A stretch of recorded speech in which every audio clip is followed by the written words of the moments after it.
Sudan's Prime Minister has resigned following months of political turmoil.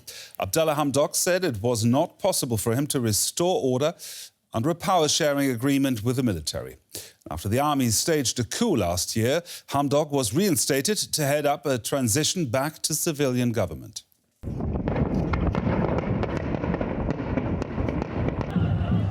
Another weekend of protest in Sudan that quickly descended into violence.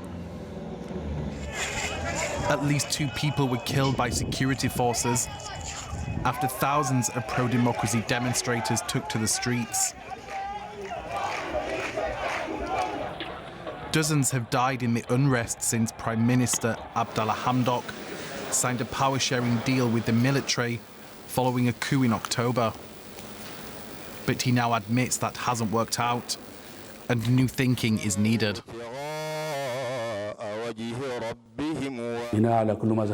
I decided to give back the responsibility and announce my resignation as Prime Minister, to give a chance to another man or woman of this noble country to continue leading our dear nation and help it pass through what's left of the transitional period to a civilian democratic country.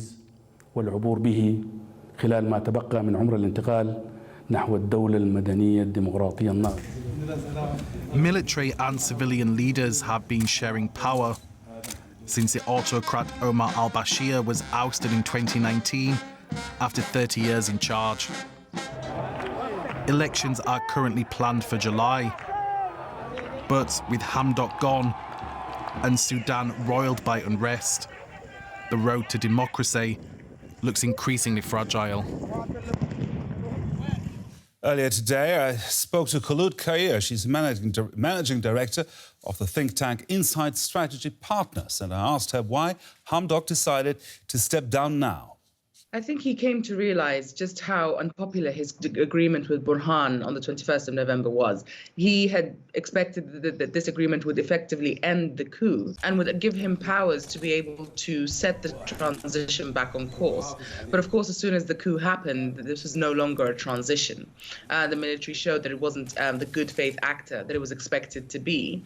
And in any case, people had reservations about the extent to which it was a partnership in the first place.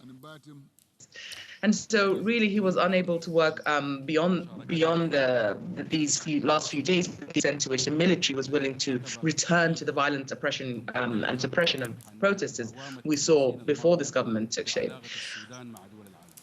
So what does this resignation now mean for Sudan?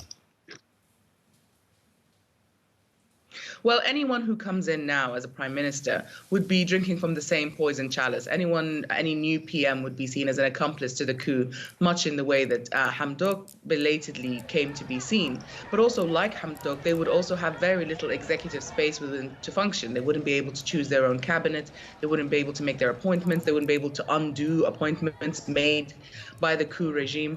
And so it's unlikely that anyone will want to step forward, and anyone who genuinely wants democratic transformation will want to step forward now into Hamdok's shoes.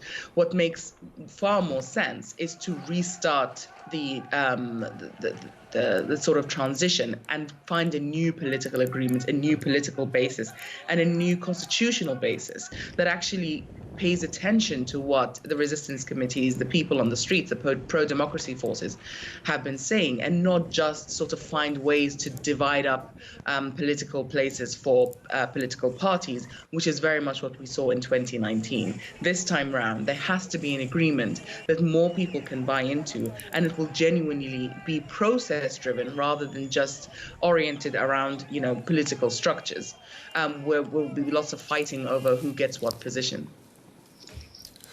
Khair from Inside Strategy Partners in Khartoum, thank you very much for your insight.